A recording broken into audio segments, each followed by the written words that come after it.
mati. Pak, telepon Pak. Pak Idris mati.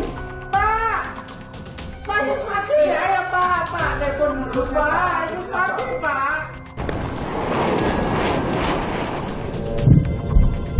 הבוקר חמאס פתח במתקפת פתע רצחנית נגד מדינת ישראל ונגד אזרחיה.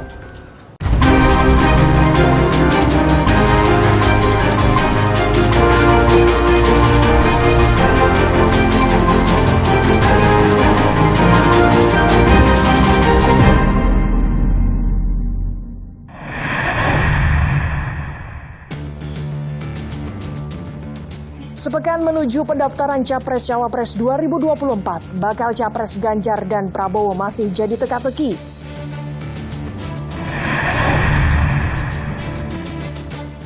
KPK cekal Syahrul Yassin Limpo dan 5 pejabat Kementerian Pertanian ke luar negeri.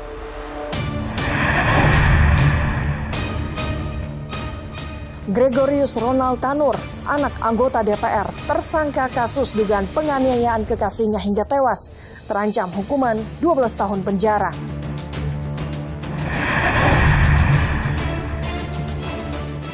Konflik Israel-Palestina semakin memanas usai pemerintah Israel menyatakan perang terhadap kelompok Hamas. Halo saudara, bagaimana kabar Anda? Semoga Anda selalu sehat. Selama 30 menit ke depan, laporan khusus kembali hadir dengan sejumlah informasi penting dan menarik lainnya. Bersama saya, Gracia Adur, inilah laporan khusus selengkapnya. Sepekan menuju pendaftaran Capres-Cawapres 2024, bakal Cawapres Ganjar dan Prabowo masih jadi teka-teki. Meski pasangan Capres-Cawapres belum final, safari politik para bacapres kian ramai. Trik dan janji-janji ketiga bacapres demi menggait suara mewarnai panggung politik. Sepekan menuju pendaftaran Capres-Cawapres 2024 yang dibuka 19 Oktober mendatang, Bacapres Ganjar dan Prabowo masih belum menentukan bakal calon wakil presiden. Belakangan, santer 3 nama tokoh asal Jawa Timur masuk radar bakal cawapres, yakni Menko Polhukam Mahfud MD, Putri Gus Dur Yeni Wahid, dan Gubernur Jawa Timur Khofifah Indar Parawansa.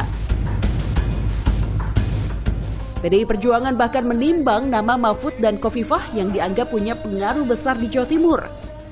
Pak Mahfud dan Mbak Khofifah itu memang dari Jawa Timur kan, jadi memang mempunyai ceruk suara masing-masing. Ya itu juga menjadi pertimbangan dan tentu saja calon presiden yang ada mempertimbangkan hal tersebut, termasuk PDI Perjuangan. Dari 3 nama potensial bakal cawapres ini, Direktur Eksekutif Parameter Politik Indonesia Adi Prayitno menyebut Mahfud, MD, dan Khofifah paling berpeluang. Antara Mahfud dan Khofifah. Mahfud itu bagi saya bukan hanya memiliki bekal popularitas, bukan hanya punya bekal elektabilitas, tapi bicara Mahfud MD itu melampaui itu semua. Mahfud ini adalah sebagai sosok yang dinilai punya integritas ya, karena semangat dalam pemberantasan korupsi, penegakan hukum, kemudian punya kapasitas, punya portofolio politik yang cukup mentereng ya. Kalau Bu Khofifah, ini kan 3 hal yang kemudian diyakini sebagai keuntungan yang cukup luar biasa. Mewakili figur perempuan, yang kedua kuat di NU, yang ketiga adalah secara teritori karena posisinya sebagai gubernur sangat dinilai punya jejaring networking dan penetrasi yang cukup luar biasa, Mas. 2 orang ini yang saya kira memang cukup memungkinkan. Di kubu Prabowo, nama wali kota Solo sekaligus putra sulung Presiden Jokowi, Gibran Rakabuming Raka, kembali diusulkan menjadi bacawapres. Kali ini datang dari kelompok relawan Jokowi. Saat mengunjungi kediaman Prabowo, relawan Solidaritas Ulama Muda Jokowi atau Samawi mendeklarasikan dukungan kepada Prabowo Subianto sebagai bakal calon presiden dan Gibran sebagai bacawapres. Sementara itu, deklarasi relawan Jokowi skala nasional akan menentukan arah dukungan bacapres Sabtu mendatang. Besok Sabtu akan diarahkan dan akan ditentukan arah dukungannya kemana. Terus lingkupnya Jawa Tengah, Jawa Timur atau nasional? Saya sudah bilang nasional. Lembaga survei Poltreking Indonesia merilis elektabilitas kandidat Cawapres 2024. Survei pada 3 hingga 9 September 2023 menempatkan nama Menteri BUMN Erick Thohir di posisi atas dengan 18,6%. Disusul Menparekraf yang juga Ketua Bapilu P3 Sandiaga Uno 15,7%. Ketua Umum Partai Demokrat AHY dan Gubernur Jawa Barat 2018-2023 Ridwan Kamil mendapat 10,2% dan 9,1%. Muhaimin Iskandar, Ketua Umum PKB yang sudah jadi bacawa pres Anies Baswedan sebesar 7,6%. Sementara putra sulung Presiden Joko Widodo, Gibran Rakabuming Raka, dengan elektabilitas 7,3%. Meski pasangan Capres-Cawapres belum final, safari dan janji-janji politik para baca pres kian ramai. Baca pres Koalisi Indonesia Maju Prabowo Subianto kembali menegaskan janjinya di hadapan relawan setia Prabowo, diantaranya swasembada pangan dan pemberantasan stunting. Kita bertekad menghilangkan kemiskinan. Untuk itu kita harus swasembada pangan, bahwa kita akan menghilangkan kurang gizi, stunting. Caranya akan kita beri makan siang untuk semua anak-anak Indonesia. Sementara itu, bakal Capres Koalisi Perubahan Anies Baswedan menjanjikan kesetaraan penyandang disabilitas jika terpilih jadi presiden.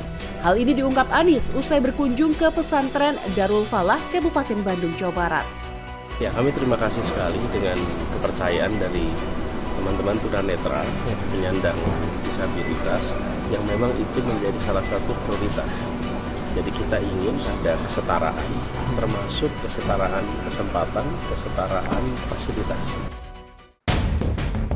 Sama-sama bersafari di Jawa Barat, Baca Pres PDIP Ganjar Pranowo menyerap aspirasi dari para ulama saat hadir di acara silaturahmi Masyayikh se-Indonesia di Ponpes Miftahul Huda Al-Azhar, Kota Banjar.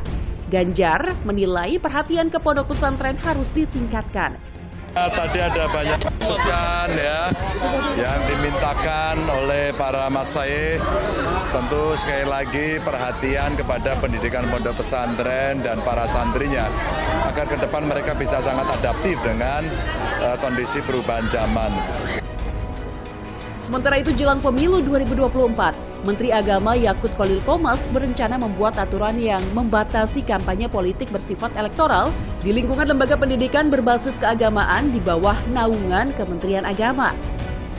Menakmur mengaku sudah berkomunikasi dengan Komisi Pemilihan Umum. Kalau tujuannya untuk melakukan pendidikan politik, melakukan membuka cakrawala santri atau siapapun yang ada di bawah Kementerian Agama gitu ya, menjadi lebih baik atas politik, kita akan persilakan.